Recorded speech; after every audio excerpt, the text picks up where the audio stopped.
Good evening and welcome to Family Life Education 300, sponsored by Great Lakes Christian College. I'm Dr. Sabrina Black, and I'd like to thank you for joining us for this parenting course.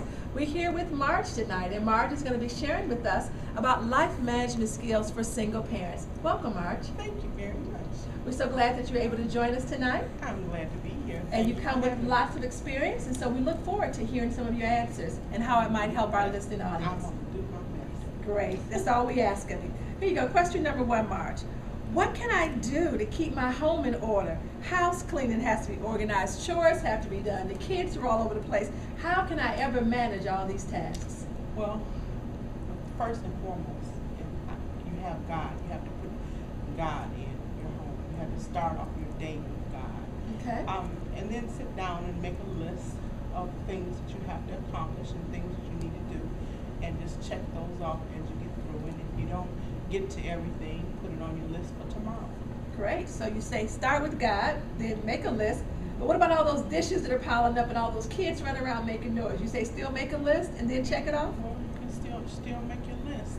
Those things that you can do, you do, and those things you can't do, you do it another day. It doesn't always, you can put off some things. Mm-hmm. Some things can wait till later.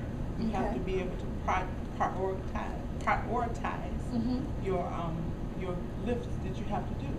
Of course, you got to help the kids with your children with schoolwork. Mm-hmm. You have to be on time for your job, and Right. you have to study. So you want to get those important things out of the way. But the most important thing is to put God first. And when you put God first in the things that you do, He helps you and Right. guides you through that day, so you can be productive. Wonderful. All right, here's another question for you. Why is it important for a single parent to plan to get rest? You're the only you that you have. And unless you take care of yourself, you Mhm. can't take care of anyone else. Taking care of yourself first is one of the principles that millionaires use. Okay. They tell you to pay yourself first 10%, Mhm. even when you fly on the airplanes and you go to put the mask on. Yes. They tell you to put the mask on yourself first Mhm. before you put your mask on somebody else. And you can't help anybody else until you help yourself. Wow, that's great advice. And I can imagine those of you who must be watching and listening to this are somewhere thinking, but when, Marge, when do I get a chance to put my mask on? And when do I get a chance to actually rest? Where am I supposed to fit that in the day? You have to purposely set aside Mm-hmm. that I'm going to take care of this today. This Okay. is what I'm going to do for myself today. Okay. Whether it is taking a 30-minute bath, whether Mhm. it is getting your nails done, you have to set aside some time for yourself. You have to. You have to make you a priority, because if you don't take care of you, nothing else is going to matter, because you're not going to be there to take care of anybody Right. else if you don't take care of yourself first. Great point. Here's another question for you.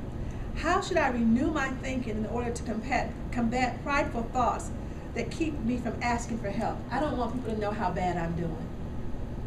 Well, you can expose yourself.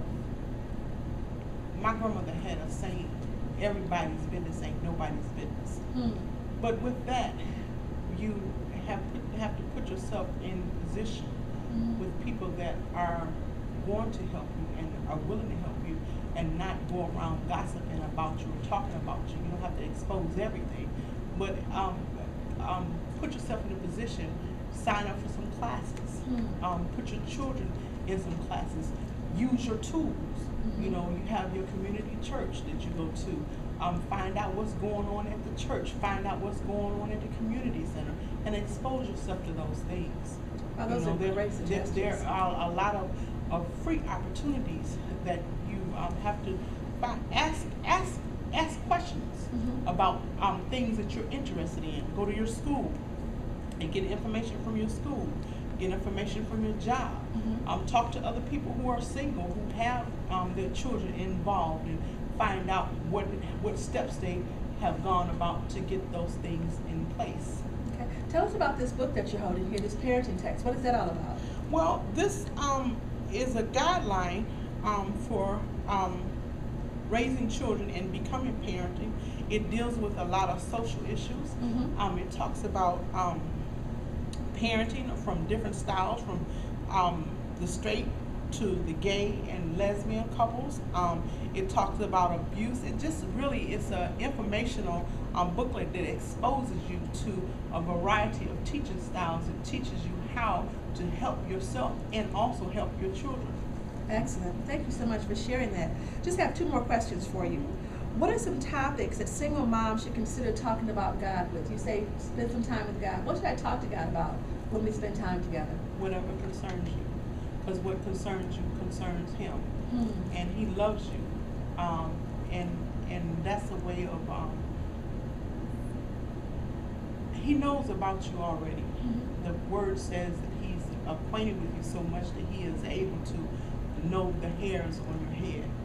And we as women, we go to hairstylists, we comb our hair daily, we go get weaves and stuff. We can't number the hairs on our head, and who better to go to get information from or to get guidance from? You don't have you're not a mechanic. If you're a mechanic, you don't go to a baker to find out how to do a mechanic work on your car. You go to a baker. And so He is our creator. He's the one who made us and who knows best for us than He does. Wow. Wow, this has been so helpful, Margie. Really appreciate this. Just final question for you. When you think about being a single parent, why is it important for a single parent to fit in time for relationships? When we talk about managing our time, why is that important? We're human, first of all. And we have to have relationship with others. We can't just isolate ourselves because we are single parents. There are a variety of different ways that you become a single parent, and you are no different than anybody else. Somebody else may be single through a divorce, so there's no reason for you to feel ashamed. And so exposing yourself to other singles will also help you into developing a support system, because you need a support system. It takes a village to raise a child, and you can't do it alone. You do have to have support.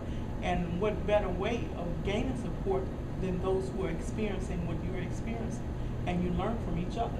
Wonderful. Well, thank you so much. We're glad that you were able to join us on today. Your information has been very helpful. Please tune in again for our next episode of Family Life Education. God bless you. God bless you.